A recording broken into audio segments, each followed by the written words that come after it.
네, 비가 오는 날 이렇게 많이 오시면 조금 부담스러워요. 잘해야 될 텐데. 며칠 전에 저희 뉴스캔에서 코타키나발루 석세스 트립이 있었죠. 저희 스폰서님이 저희 와이프하고 저하고 이렇게 찍어주신 사진이에요. 플랫폼에 대해서 조금 말씀을 드리려고 하는데 그런 관점에서 들어주셨으면 좋겠어요. 오늘 이 강사가 플랫폼에 대해서 정확하게 알려줄 거라고 이렇게 생각하지 마시고요. 플랫폼에 대해서 계속 생각하고 고민하시는 계기가 되셨으면 좋겠어요. 왜냐하면 이거는 정답이 없는 거예요. 왜냐하면 계속 진화하고 있으니까. 플랫폼은 예전에도 있었고요. 지금에도 있는데 플랫폼 비즈니스 이렇게 얘기를 하면 예전하고 지금하고 굉장히 다른 어떤 뜻으로 쓰이거든요. 그런 거죠. 우리가 올바른 고민을 하고 있어야 되는 거죠. 예를 들어서 예전에 한때는 주산이라고 하는 게 굉장히 중요했던 시절이 있었죠. 그래서 주산학원 선생님이 원생이 계속 주는 거예요. 그래서 어떤 고민을 해요? 어떻게 하면 원생이 계속 더 들어오게 하지? 이 고민을 하셨다고 하면 어때요? 좋은 고민이 아니죠. 왜냐면 시대의 트렌드가 반대 방향으로 가고 있는데 내가 계속 고민하고 그 안에서 혁신하고 비용을 절감하고 마케팅을 더 한다고 되는 문제가 아니라 다른 고민을 하셨어야죠. 주산 말고 내가 뭘 할 수 있을까? 왜냐하면 시대가 반대로 가기 때문에 내가 트렌드를 거스를 정도의 힘이 있지 않다면. 그렇죠? 그래서 오늘 플랫폼에 대한 어떤 정답보다는 이거를 계기로 플랫폼을 고민해 보셨으면 좋겠어요. 자, 여러분들 요즘에 4차 산업혁명 얘기 많이 들으시죠? 그러면 느낌이 어떠세요? 너무 기대되고 기분 좋으신가요? 아니죠. 어때요? 뭐 조금 막연하기도 하고 불안하기도 하고 뭔가 이렇게 내가 이해하기 힘든 어려운 기술들이 이 시대를 막 바꾸는데 거기 혹시 뒤처지면 어떡하나? 내 직업이 바뀌면 어떡하나? 우리는 그 변화에 대해서 굉장히 스트레스를 받거든요. 차라리 내 삶이 그냥 그럭저럭 살만 하면은 좋은 방향으로라도 별로 변화하고 싶지 않은 게 사람이죠. 그냥 지금처럼 됐으면, 지금만 같아라. 우리 곧 추석인데 한가위만 같아라. 그냥 지금만 같았으면 좋겠는데 그게 아니고 변하는 거예요. 근데 여러분들 산업혁명의 뜻이 뭐죠? 산업혁명의 뜻이 뭔가요? 네, 오늘 대답하실 무드는 아니신 것 같네요. 제가 얘기할게요. 그러면 산업혁명은 예를 들어서 우리가 뭐 1차 산업, 2차 산업, 3차 산업이 혁명을 일으킨다 이런 뜻인가요? 아니에요. 전혀 다른 뜻이에요. 그 1차, 2차, 3차하고 1차 산업혁명은 전혀 다른 말이에요. 그리고 우리가 어떨 때 산업혁명을 쓰냐고 하면요. 그럴 때 써요. 내가 그 산업에 종사하지 않더라도 그 산업의 변화가 나하고 전혀 관련 없는 내 삶을 송두리째 바꿀 때 산업혁명이라는 표현을 써요. 예를 들어서 1차 산업혁명이 일어났어요. 증기기관, 기계가 전에는 사람이나 동물의 힘으로 뭔가 이렇게 이루어졌는데 기계라는 게 머신이 생긴 거예요. 그래서 전에는 상상도 못할 힘과 속도로 일을 하는 거예요. 그래서 많은 당시의 농민들이 곡괭이를 들고 가서 그 증기기관을 부수기도 하고 했거든요. 그렇게 해서 막아지나요? 아니요, 막아지지 않아요. 2차 산업혁명은 뭐죠? 전기와 오일의 베이스로 이제 생기는 거예요. 증기보다 훨씬 더 효율 있는 전기와 오일 베이스의 산업들이 생겨났어요. 그걸 막을 수 있었을까요? 없었어요. 3차 산업혁명에서 컴퓨터와 인터넷이 나타났어요. 많은 사람들이 두려워했죠. 그 증거 중에 하나가 여러분들 밀레니얼 버그라는 걸 들어보셨어요? 2000년 되면 막 큰일 날 것처럼 막 사람들이 잘 모르는 막연한 미래에 대해서 불안한 거예요. 그런데 우리는 뭘 했었어야 되냐고 하면 1차 산업혁명 시절, 여러분들 예전 시대로 한번 돌아가 봅시다. 조선 시대로 한번 돌아가 볼게요. 여러분들이 뭐를 고민했어야 될까요? 물론 그때는 뭐 이렇게 신분제 사회니까 많이 제한되어 있었지만 그때는 가능하면은 내가 과거를 봐가지고 벼슬을 하는 걸 고민을 했었어야 돼요. 왜냐고 하면 예전에는 부와 명예와 권력을 한꺼번에 다 가져왔거든요. 관직에 있는 사람이. 그러다가 이렇게 산업혁명이 일어나는 거예요. 그러면서 상인 계층들이 이렇게 들어서죠. 그리고 우리가 1차에서 2차로 넘어갑니다. 또 2차에서 3차로 넘어갈 때 우리가 직접적으로 어떤 기술을 개발해서 산업혁명을 주도하는 층이 아니라 그냥 이렇게 살아가는 거예요. 그 세대를. 근데 우리 삶이 바뀌어요, 안 바뀌어요? 송두리째 바뀌어요. 그럼 뭘 고민했어야 될까요? 1차에서 2차로 넘어갈 때, 2차에서 3차로 넘어갈 때 일반인들이 고민해야 되는 거는 내가 어떻게 자산을 구축할까라고 하는 거였어요. 그때 많은 사람들이 여러 가지 생각을 했죠. 대표적으로 여러분들 혹시 기억나세요? 그 응팔이라고 1988이라는 드라마가 기억나세요? 거기 보면 그 성동일 씨가 그런 고민을 합니다. 이 돈을 은행에 넣어놓을까? 아니면 저기 판교에 집을 살까? 아니면 주식을 살까를 고민을 해요. 그때 그 시절에는 은행 금리가 높으니까 은행에 넣어놓는 것도 괜찮은 거라고 생각했죠. 왜냐하면 리스크가 없으니까. 근데 주식이나 부동산은 오를지 안 오를지 그때 당시에는 알 수 없는 거죠. 근데 만약에 그때 당시에 그냥 열심히 일해서 연금 받고 살려고 하셨던 분들이 계셨다면 지금 힘드실 거예요. 왜냐하면 그 시절에 뭘 해놨어야 돼요? 다른 생각하지 말고 자산을 샀어야 돼요. 가능하면 어디에 샀어야 돼요? 가장 핵심 지역에 서울, 강남. 다른 어떤 많은 고민들이 필요하지 않았고 그냥 그 고민을 했었어야 돼요. 어떻게 내가 가치 있는 자산을 살까를 고민했었어야 돼요. 자, 그러면 3차 산업혁명에서 지금 4차로 넘어간단 말이에요.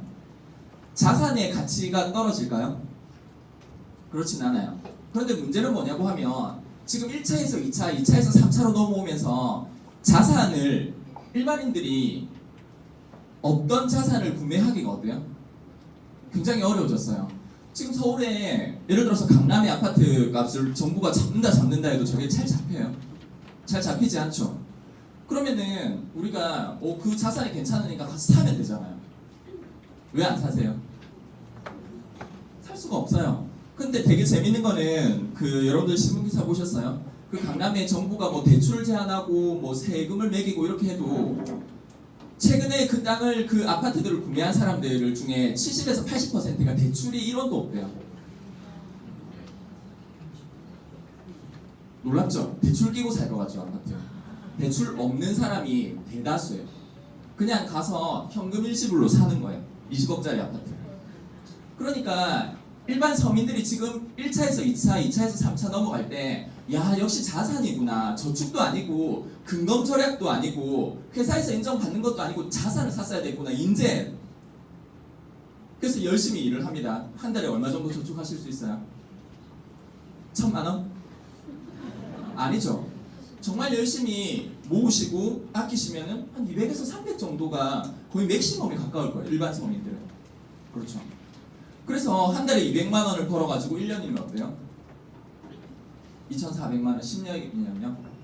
2억 4천만 원? 100년을 모아야 강남의 아파트를 살 수 있어요. 하나도 안 쓰고. 그러니까 불가능하다는 얘기예요. 그 게임에 우리가 들어가기가 지금 티켓이 없어요. 왜냐하면 지금 리스크는 없죠. 다 밝혀졌죠. 자산이 중요하다고 하는 거예요. 그러면 이제 우리는 어떻게 해야 되죠? 자, 3차에서 4차로 넘어갈 때는 기회가 옵니다. 또. 자, 여러분들 한번 생각해 보세요. 2차 산업혁명 시절에 살던 사람들은 3차 산업혁명을 두려워했지만은 다시 2차로 돌아가라면 돌아갈까요? 그때 뭐 없었어요? 컴퓨터도 없고 인터넷도 없는 시절을 한번 돌아가 보시겠어요? 스마트폰은 당연히 없겠죠. 안 돌아가고 싶으시겠죠? 산업혁명이 오늘 가장 큰 이유는 직접 막상 와서 보면요, 여러분들이 걱정했던 거하고 다르게 굉장히 편리하고 효율적이고 내 삶의 질을 높여주기 때문에 이게 거꾸로 갈 수는 없어요. 모두가 동의하는 거예요. 이런 새로운 기술이 우리의 삶을 보다 편하게 만들어주는 것들에 대해서. 사람의 마음은 물과 같다고 했거든요. 예전에 그 인터뷰를 해요. 빌 게이츠나 스티브 잡스 같은 사람들한테 아니 사람들이 어떻게 그렇게 스마트폰이라든지 이런 거를 원래 없던 거잖아요. 그걸 어떻게 수요 예측을 해가지고 그걸 만들었어요? PC, 뭐 윈도우 이런 게 필요할 줄 어떻게 알고 그걸 만들었어요? 어떻게 알았죠? 그래서 우리가 요즘에 인문학적 지식 같은 얘기를 계속해요.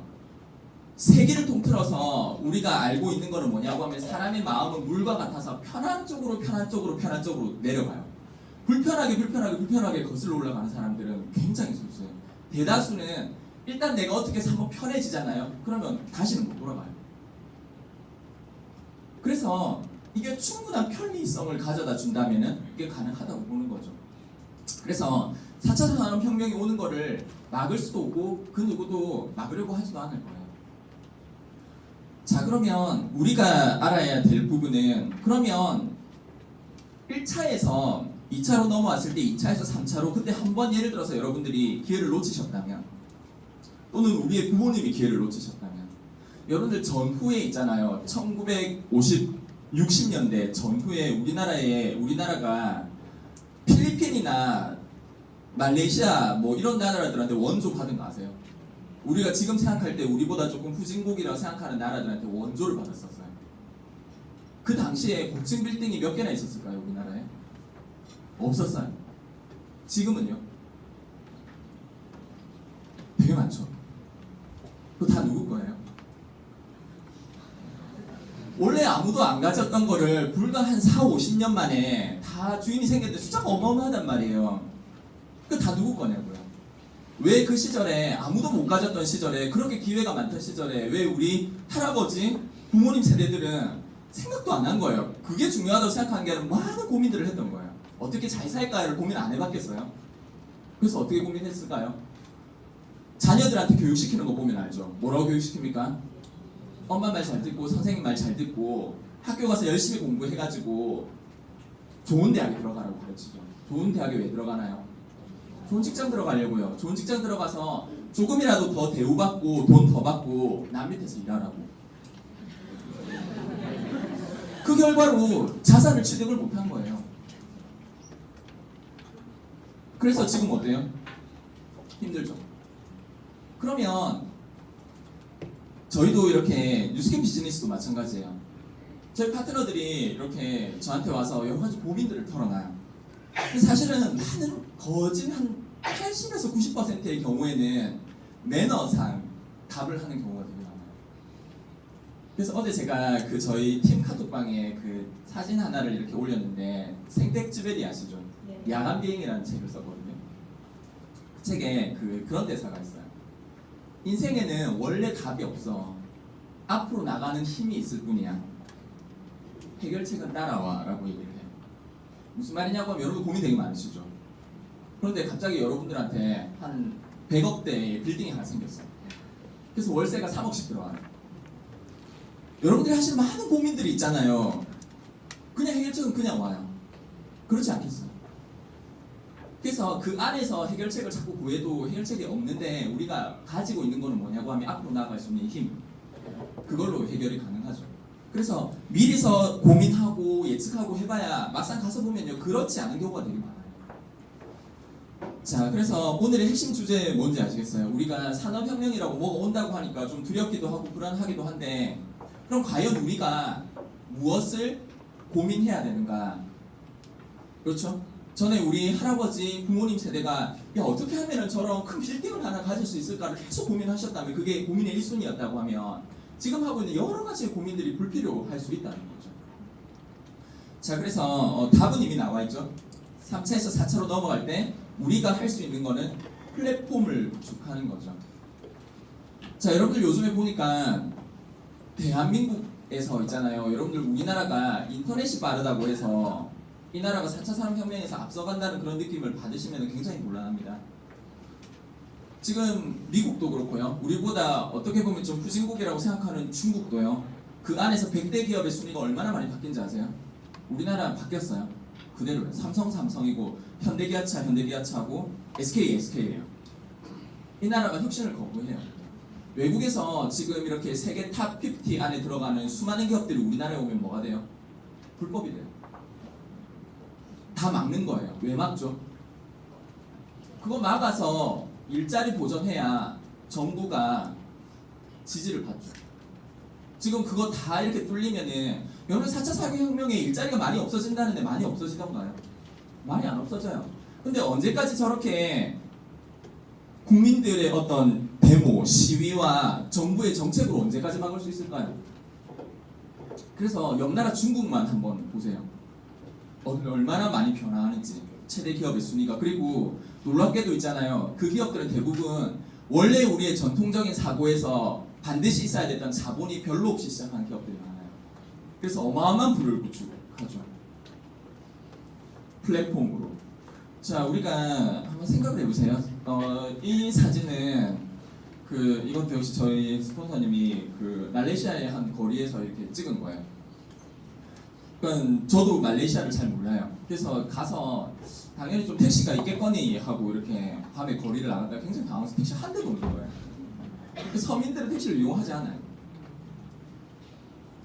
그러니까 택시를 잡으려면 어떻게 해야 되냐라고 하니까 호텔에 가보래요. 그래서 호텔에 가가지고 얘기하니까 그랩이라고 하는 앱을 통해 가지고 이제 불러줘요.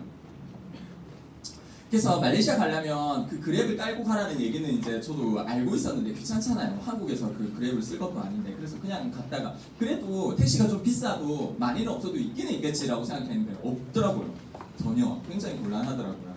그래서 슬럼가 같은 데서 이렇게 찍었는데 이 플랫폼이 이런 나라들까지 다 변화시키는 거예요. 그래서 이 나라는 택시 산업이 별로 필요가 없어요. 왜냐면 이미 플랫폼 기반의 그랩이라고 하는 게 그 시장을 이미 장악해버렸기 때문에. 자, 한번 생각해 보시면은 우버나 에어비앤비를 보통 우리가 플랫폼 기업을 얘기할 때 많이 예로 들어요. 자, 생각해 보면요, 에어비앤비라고 하는 회사는 자산이 없단 말이에요. 전통적인 개념에서 봤을 때. 그런데 여러분들 힐튼이라고 하든지 있잖아요. 호텔 체인 같은 데는 눈에 보이는 큰 호텔들이 있잖아요. 그래서 전통적인 관점에서 볼 때는 여기가 훨씬 더 자산 가치가 높을 것 같아요, 기업에. 그런데 저런 뭐 하나 없는 데서 그냥 연결만 가지고 공유만 가지고 기업의 가치가 없대요. 훨씬 더 앞질러가죠. 전통적인 사고방식으로는 이해하기 힘든 거예요. 왜 에어비앤비랑 우버가 한 나라의 택시 운수업을 다 통틀은 것보다 훨씬 더 큰 기업 가치를 가지는지 잘 이해가 가지 않아요. 플랫폼. 그래서 지금 여러분들이 왜 지금 변화의 주역에서 어마어마한 돈을 벌고 있는 사람들이 왜 다 플랫폼 사업에 목을 맬까를 한번 고민해 보시기 바랍니다. 예전에 우리가 빅스코에서 한번 세미나를 하는데 그 밑에서 약사들이 모여가지고 이런 세미나를 하더라고요. 4차 산업시대 돈 많이 버는 약사 만들기, 성공하는 약사 만들기를 하는 게 아니에요. 생존을 어떻게 하면 살 수 있을까? 약사라고 하면 우리나라에서 그래도 학교 다닐 때 공부 좀 했고, 그렇죠? 약국 차릴 정도 이렇게 돈 있고 괜찮은 직업군에 속하는 사람들이 모여가지고 어떻게 하면 우리 약국으로 성공하지를 하는 게 아니에요.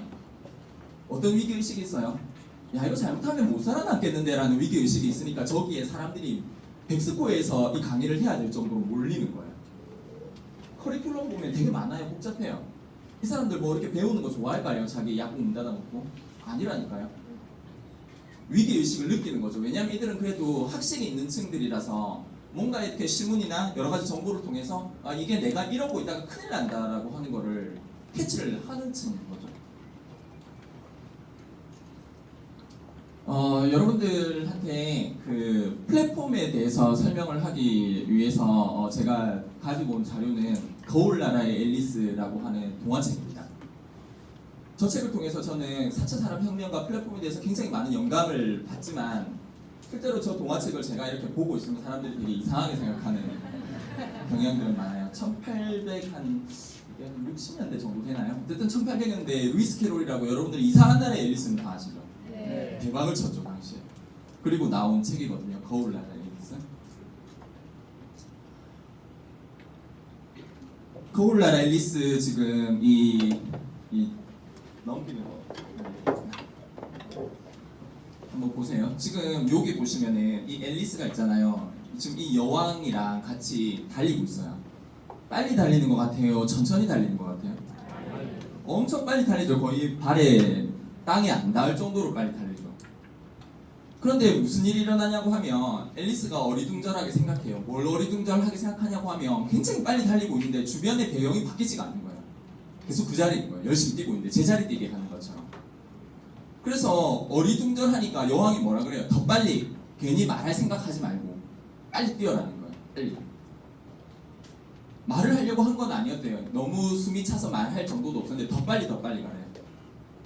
이제 다 왔어요? 물어보니까 다 왔어. 근데 그 자리인 거예요. 그래서 아무 말 없이 계속 이렇게 달렸는데 너무 힘들어서 주저앉았어요. 그러니까 어때요? 주변이 그대로예요.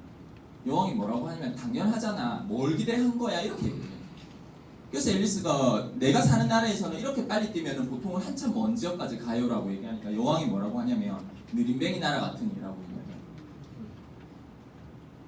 우리가 산업혁명 시기가 아니라 일반 시기에서는 우리가 숨이 턱에 찰 정도로 열심히 일하고 내 업에서 혁신을 하면 앞질러 갈 수 있어요. 내 주변의 환경이 바뀌어요.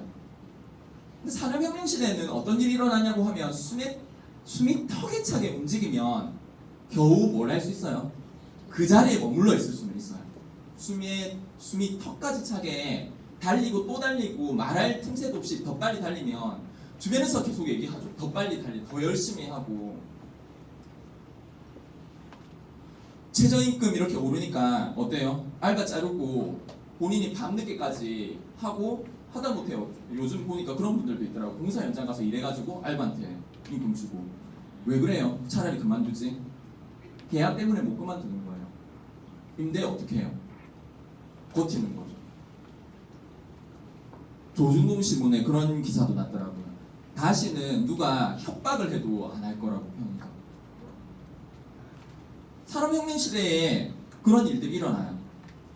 정말 열심히 하는데 할 수 있는 거는 그 자리에 있는 거면 다행인 거죠. 근데 그래서 이 여왕이 그렇게 얘기를 해요. 그렇다면 일찌감치 포기할래요. 앨리스가 그렇게 얘기해요. 우리는 포기할 수 없지만 여기는 동화하고 아이니까 내가 뭘 좋아할지 알아. 지금 숨차고 여러분들 진짜 열심히 뛰었다고 생각해보세요. 어떨까요? 내가? 목매이겠죠. 근데 여왕이 그렇게 해요. 내가 뭘 좋아할지 알아. 그거 줄게 라고 해가지고 비스킷을 줘요. 비스킷 먹을래? 근데 비스킷을 이렇게 먹어보니까 어찌나 퍽퍽한지 난생 처음 먹어보는 비스킷을 여왕이 뭐라 그래요?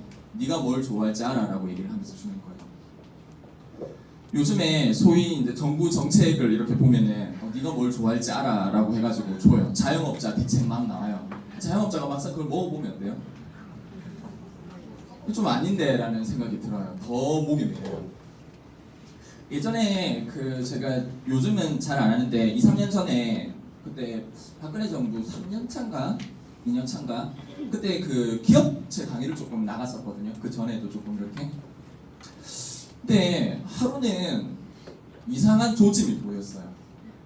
야, 이거를 내가 왜 주요한 이유는 저는 뉴스캔 사업을 하고 있기 때문에 그냥 이렇게 정보도 조금 알고 바깥에 돌아가는 것도 좀 알고 그래서 괜찮은 기업만 이렇게 조금 갔었는데 어느 날 그 종소세 신고할 때 세금 신고를 해보니까 어떻게 되냐고 하면요. 추가적으로 제가 강의를 통해서 벌었던 강의료가 모두 세금으로 나가는 거예요.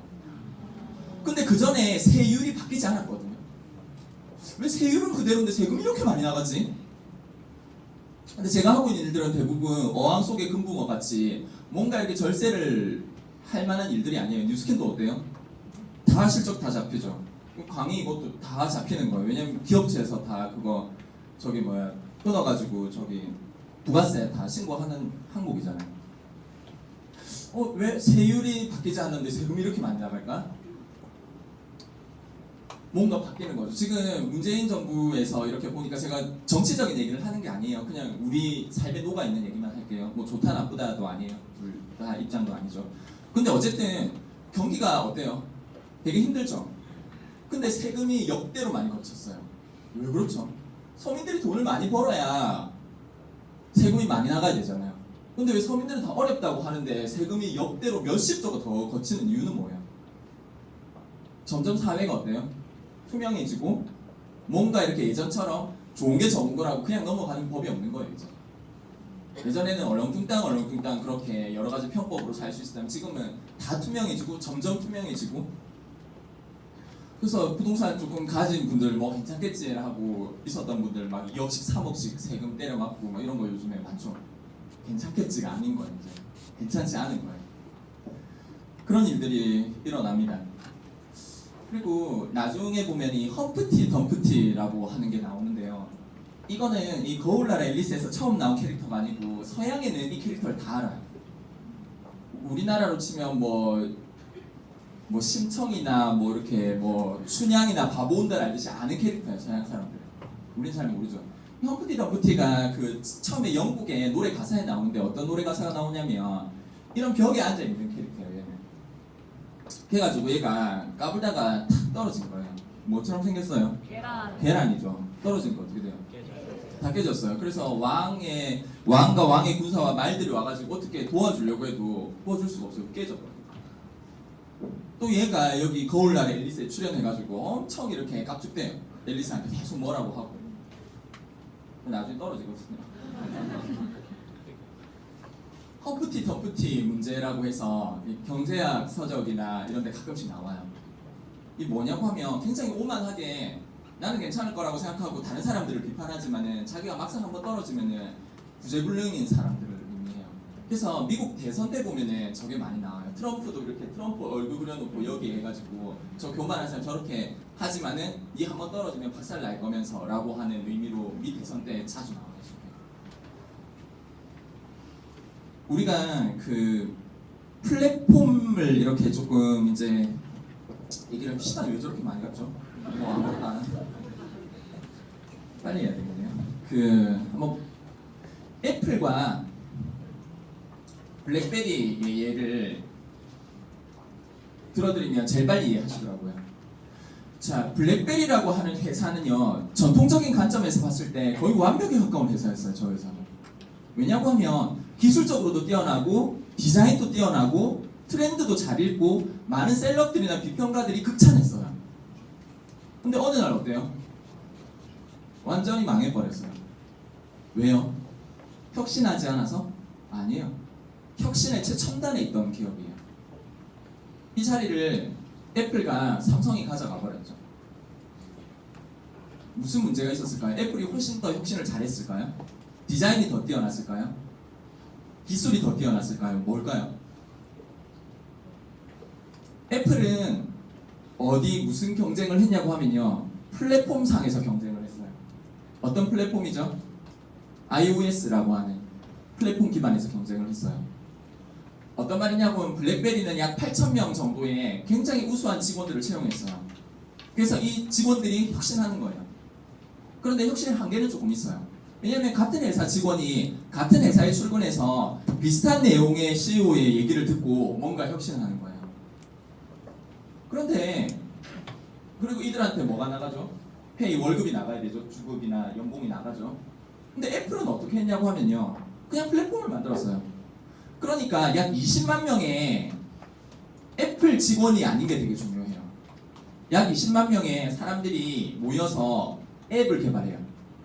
그래서 이 앱이 이 플랫폼에 가치를 부여해요. 그래서 이 혁신이 비교가 안 되는 거예요. 왜냐하면 여기는 약 20만 명의 서로 다른 환경에 있는 사람들이 열심히 해서 바로바로 누가 피드백을 해줘요? 소비자들이 피드백을 해주는 거예요. 그 앱을 구매해주거나 사용하지 않으면 그냥 없어져요. 여기서는 어때요? 블랙베리 회사에서 직원이 만들어서 결제를 올리죠.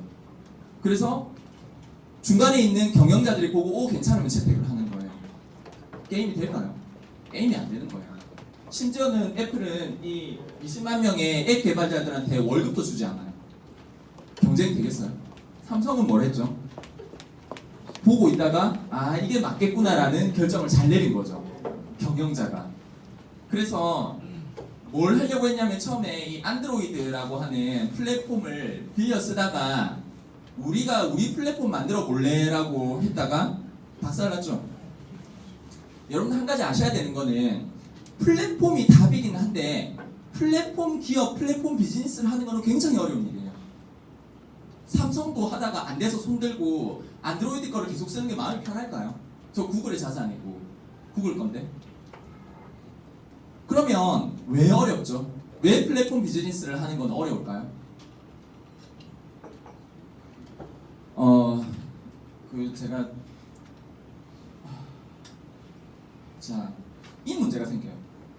우리가 항상 고민하는 거였죠. 답이 있어요, 없어요?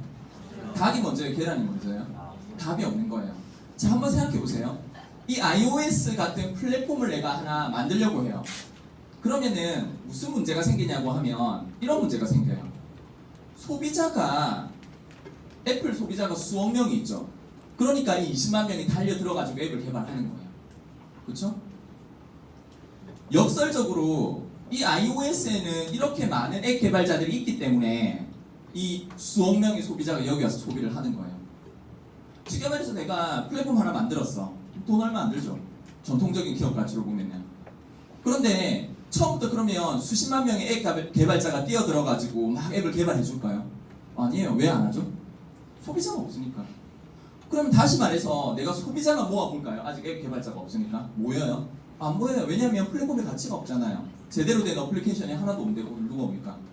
그래서 둘 중에 뭐 하나를 먼저 시작하려고 해도 안 되는 거예요. 저게. 플랫폼이라고 하면 예전하고는 이 플랫폼 비즈니스가 쓰는 의미가 달라요. 예전에는 단면적인 것도 플랫폼이라고 얘기했는데 요즘에 얘기하는 플랫폼 비즈니스는 다면적인 거예요. 최소한 3개의 면이 필요해요. 이 플랫폼의 소유 기업이 있어야 돼요. 애플. 그리고 소비자, 그리고 안에 있는 제3의 가치를 부여하는 사람들. 앱 개발자. 최소한 3면 이상 다면이지 않으면 요즘엔 플랫폼 비즈니스라고 얘기하지 않아요. 예를 들어서 삼성에서 디지털 플라자를 열어가지고 고객들이 와서 그거를 사는 거를 플랫폼 비즈니스라고 하지 않아요. 조금 더 명확하게 개념을 아시면 좋죠. 자, 한번 볼까요? 이 뭐 하는 거 같으세요? 네? 얼음 채취하는 거예요. 예전에는 여러분들 지금 이제 산업혁명이 2차 산업혁명이 일어나니까 좋은 점 중에 하나는 뭐냐면 예전에는 여름철에 얼음을 먹는 거는 왕족이나 왕궁에 초대를 받아서 간 사람들 아니면 진짜 권세 있었던 고관대자 아니면 때때로 왕이 한 번씩 그냥 아픈 사람들이나 어떤 쇼맨식으로 구휼 불쌍하니까 좀 주는 이 케이스 말고는 먹을 수가 없어요. 저게 일반 양반이라고 어떻게 했어요? 한강에서 저렇게 소 달구지 끌고 가가지고 잘라가지고 서빙고에 넣어놓는 거예요. 여름까지. 조상의 지혜가 대단하죠. 어쨌든 저렇게 해서 이 얼음을 이렇게 하는데 자, 제가 뭘 설명드리려고 하냐면 전통 비즈니스하고 플랫폼 어떤 그 혁신이 일어날 때 어떤 형식으로 시장이 교체되는지를 설명드리려고 하는 말이 어렵죠. 무슨 말인지는 아시겠죠?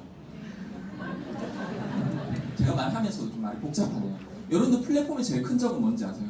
복잡성이에요. 플랫폼은 무조건 심플해야 돼요. 스티브 잡스가 살아있는 생전에 사람들이 스티브 잡스하고 일하고 싶어 했을까요? 별로 안 하고 싶어 했을까요? 굉장히 양면적이었어요.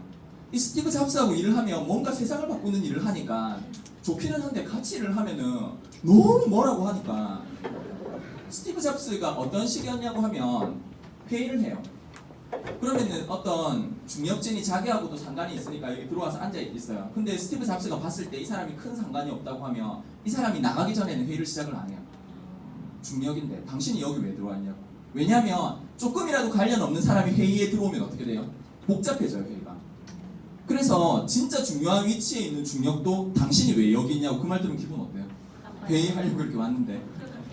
그래서 그 스티브 잡스에 대해서 쓴 책에 보면은 그 심플 스틱이라는 말이 나와요. 이게 무슨 말이냐면 회초리 얘기예요. 심플하다는 회초리를 사람들 때리는 거예요. 왜 이렇게 복잡하게 만들었어? 간단하게 진짜 심플하게 만들어와도 또 때리는 거예요. 왜 이렇게 복잡해? 심플. 플랫폼이 저기예요.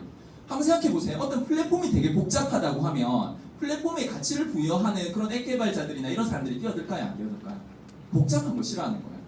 최대한 단순하고 심플해야 되죠.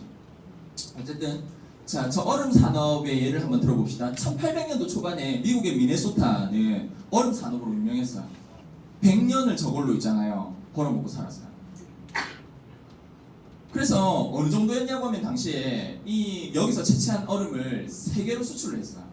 인도까지 갔어요. 어마어마한 산업이었겠죠. 그런데 1800년도 초반에 한 25년쯤인가요? 어떤 일이 일어나냐고 하면 당시에 어떤 뭐 이렇게 냉각 기술 뭐 이런 것들이 조금 발달을 했었는데 조금씩 개발이 됐었는데 별로 쓸모없는 기술이라고 생각했어요. 근데 어떤 의사가 외과 의사인가? 그분이 이제 그것들을 결합을 해가지고 제빙기를 만든 거예요, 최초에. 자, 이 그래프를 한번 보시면 어떤 거냐고 하면 이거는 이제 시간이에요. 그리고 이거는 시장 점유율이에요. 자, 이게 그래프가 이런 형식으로 가서 만나요.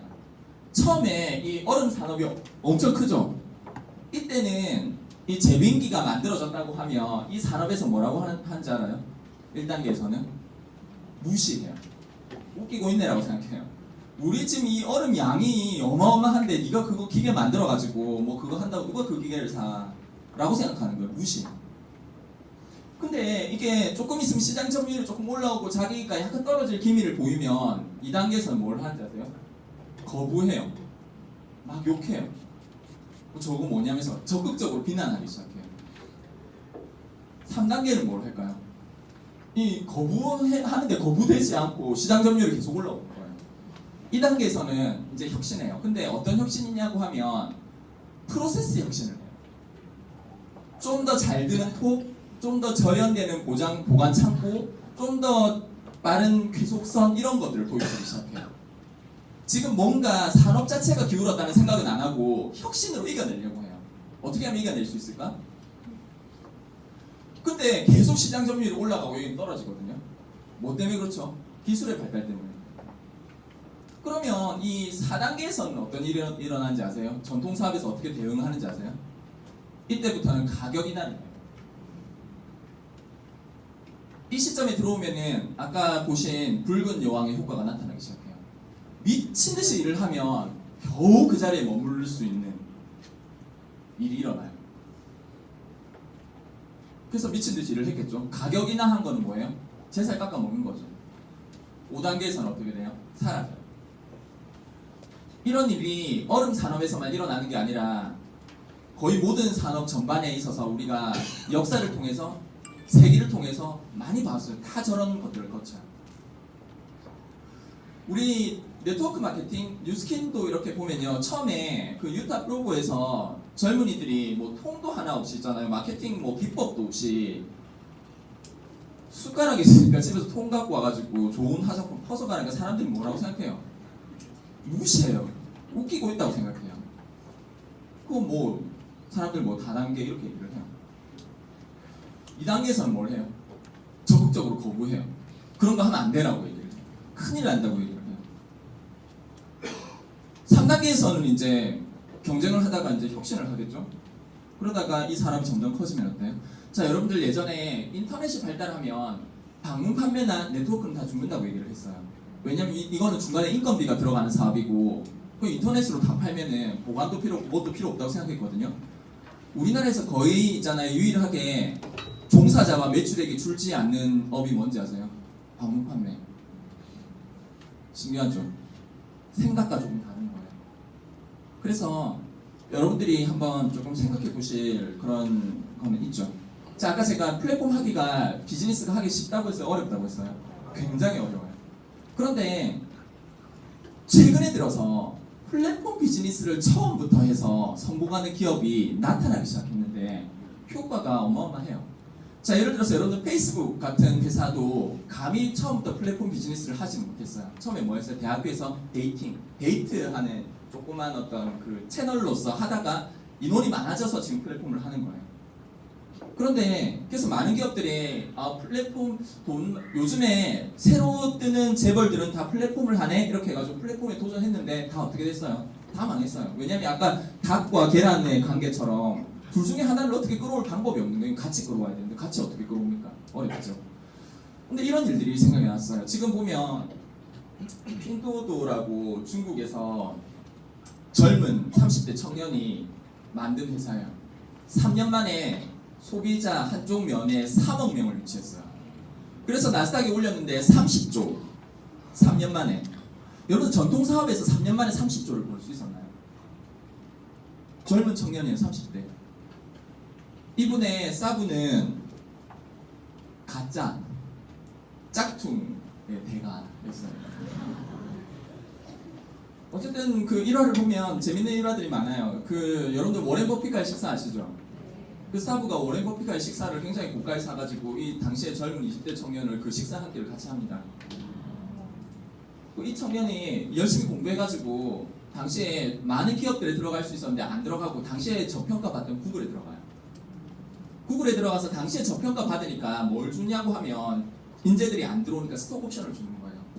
그러면서 구글이 어마어마하게 커지면서 이 사람이 경제적 자유를 얻는 거예요. 그래서 들어와서 이런 플랫폼 비즈니스를 해야지. 근데 이 사람 경험이 있었죠. 구글에서 플랫폼에 가장 선두에 있던 구글에서의 경험을 살려가지고 뭘 했냐고 하면요. 여러분 한번 생각해 보세요. 내가 뭘 살려고 하는데 나 한 명이 살려고 하는 거랑 3억 명이 동시에 있잖아요. 살려고 하는 거랑 힘이 어때요? 여러분들이 제조업이에요. 3억 명이 산대요. 어떻게 생각하세요? 누가 갑이에요? 슈퍼 갑이에요. 만약에 어떤 업계에서 핀두오도에서 몰려갖고 내가 이쪽 업계에서 다 살래 이렇게 되면 다른 기업은 다 죽어요. 근데 자 여기서 중요한 얘기를 드릴게요. 잘 들으세요. 그러면 다들 실패했는데 얘는 왜 성공했을까요? 제가 그냥 답을 할게요. 왜냐면 여기 안 들어보셨을 거니까 지금 뭐 하냐고 하면 다 모여가지고 공동구매하는 거예요. 공구. 근데 사람을 모으는 게 되게 재밌어요. 어떻게 재밌냐고 하면 제가 조금 더 이해하기 쉽게 여러분들 인스타를 많이 하시죠? 자, 저희 와이프가 하는 인스타그램인데 지금 모 고깃집에서 껍데기를 구워주는 거를 했어요. 우리 앞에 있는 사장님하고 같이 이렇게 가가지고 먹었는데 이거를 11,176명이 봤어요. 그리고 이 영상이 짧은 영상이 아닌데 끝까지 다 본 사람이 4,797명이에요. 그 뒤에 어떤 댓글들이 달리냐면 저희하고 전혀 상관이 없는 모르는 사람들이 여기 들어와가지고 이 사람들을 이렇게 초대해가지고 뭐 먹고 싶다 뭐 이런 얘기들을 해요. 서로 자기들끼리 얘기해요. 우리 이 플랫폼에 이거를 운영하는 우리 와이프하고는 뭐 아는 사람도 아니고 말도 안 걸고 그냥 자기들끼리 여기서 먹는 거예요. 뭐로 가자. 이게 전통 산업에서 얘기하는 알바 고용해서 전단지 돌리는 거하고 그 파워를 아시겠어요? 11,176명이 관심을 가지고 보는 거예요. 찌라시는 어때요? 그냥 몇백 명, 몇천 명 정도의 관심 없는 사람들이 보는 거죠. 어떤 경험을 가져요? 귀찮은 경험. 이건 어때요? 끝까지 이 바쁜 시절에 5천 명이 저거를 굉장히 관심 있게 보고 남의 인스타에 막 이렇게 댓글 달고 우리 저기 갈래? 막 이렇게 해가지고 수없이 달리는 거예요. 우리 아는 사람들은 더 하겠죠. 그래서 어떤 플랫폼에 이 성공하려고 하면 핵심 조건은 뭐냐고 하면 이 안에 있는 사람들이 재밌고 자극적이고 좋은 경험을 시켜주는 거예요. 자, 한번 생각해 보세요. 내가 여기서 뭐가 올라와 있어서 파는 게 아니라 뭐를 사보려고 하는데 뭐가 있어. 굉장히 싸게 살 수 있어. 이거는 인터넷 최저가하고 다른 개념이에요. 내가 감이 돼가지고 인터넷 최저가로 감히 살 수 없는 가격으로 구매하는데 여러분들 친구나 동료를 초대하실 생각 있으세요? 있죠? 야, 우리 같이 갑질 한번 해보자. 좋죠. 갑질하는 사람은 믿지만 내가 하는 거는 좋죠. 그래서 이게 사람들을 막 끌어올리는 거예요. 그리고 근데 이거를 하기 위해서는 굉장히 심플해야 되겠죠. 그리고 잘 정리정돈되어야 되고 문제가 없어야 되겠죠. 그거를 MD, 사람이 하는 게 아니라 AI가 하는 거예요. 완벽하게 해내요. 아주 심플하게. 그래서 벌써 여기서 세 가지가 나왔어요. 첫 번째 뭐예요? 진보된 기술이 들어가야 돼요. 둘째는 뭐냐고 하면 여기 참여하는 사람들한테 좋은 경험을 줘야 돼요. 재미가 있어야 되는 거예요. 셋째는 뭐예요? 이득이 있어야 되는 거예요. 여기 참여하면서. 그래서 어떤 플랫폼이 재미도 주고, 그러니까 뭐예요?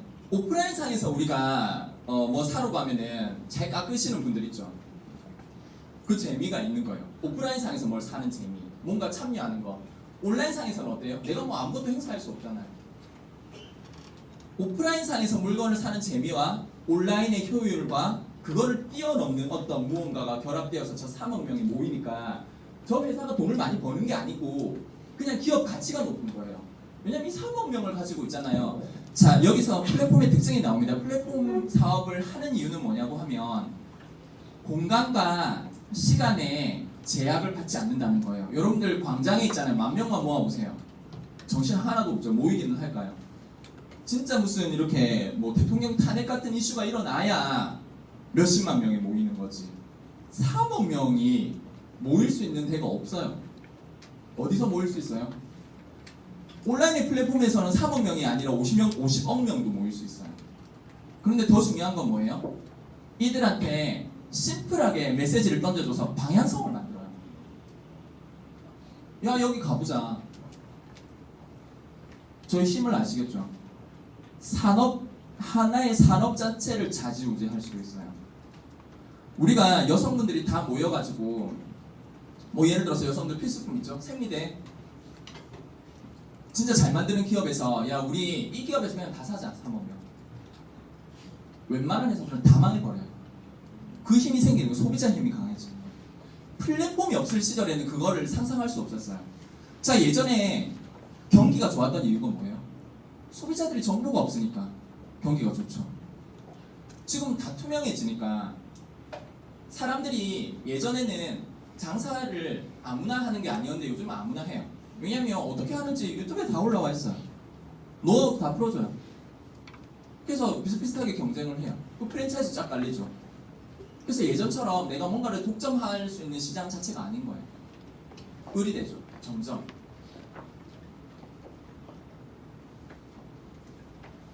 아까 그 플랫폼을 잘 운영하는 기술에 대해서 한 가지 이렇게 말씀을 드리자고 하면 이거 뭔지 아세요? 모자예요. 이번에 우리 그 트립 갔을 때 가기 전에 우리 회사의 대표이사님이 올려놓은 거예요. 이거 굉장히 좋아하시더라고요. 그 저기 코타키나의 유명한 그 해변을 저희가 전체를 이렇게 빌려가지고 거기서 뭐 마음껏 수상 액티비티도 다 하게 하고 마음대로 뷔페도 깔아놓고 막 놀아라고 이렇게 해줬는데 예쁘게 이렇게 해서 대표이사님 계속 사진 찍고 있는 거예요. 저거 되게 마음에 드셨나봐요. 험프티 덤프티의 문제가 생깁니다. 플랫폼에서는요. 왜 생기냐고 하면 플랫폼에서는 두 가지가 중요해요. 하나는 자율성. 앱 개발자들한테 뭘 막 이렇게 많은 지시를 애플에서 내리나요? 그러면 혁신이 없어요. 왜냐면 애플하고 같은 생각만 하는 사람들만 모이겠죠. 그래서 한쪽에는 자율성이 있어야 되는데 한쪽에는 뭐가 있어야 돼요? 통합성이 있어야 되는 거예요. 방향성이 다르면 이 플랫폼이 또 정신이 없어지죠. 그래서 이게 굉장히 어려운 일이에요. 자율적이면서 통합을 한다. 여기 계신 분들한테 다 자유를 줘요. 마음대로 하세요 라고 하는데 이들이 모두 똑같은 행동을 하기가 쉬울까요? 굉장히 어려운 거예요. 그래서 그 험프티 덤프티의 문제 뭐냐고 하면 한번 누가 이 자율성을 부여해 놓으니까 엉뚱한 짓을 했어요. 그래서 다시 플랫폼에 들어가려고 하니까 방향성이 완전 안 맞으니까 이 안에 있는 플랫폼 참여자가 박살이 나버리는 거예요. 자기 잘났다고 좀 까불었는데 다시 그 플랫폼에 접속이 안 되는 거예요. 우리 사실은 이 뉴스게임 비즈니스도 마찬가지거든요. 사실은 굉장히 요즘에는 뛰어난 분들이 많이 들어오세요. 그리고 회사에서는 플랫폼 비즈니스를 하려니까 뭘 줄까요? 계속 자율성을 줘요. 그래서 그냥 내가 잘났으니까 뭔가를 해요. 그러다가 회사나 기존에 사업을 했던 여러 가지 사업자들하고 방향성이 한번 떨어지는 순간 박살이 나요. 플랫폼 비즈니스의 생리가 그래요. 그래서 이 회사에서 계속 자율성과 방향 정렬을 같이 얘기하는 이유는 거기에 있어요. 그래서 우리가 그 대안으로 레고를 얘기합니다. 레고는 어떻게 생겼어요? 하나하나가 각자의 모양은 있어요. 근데 언제든지 여기 결합하려고 하면은 이 결합 지점이 있는 거예요.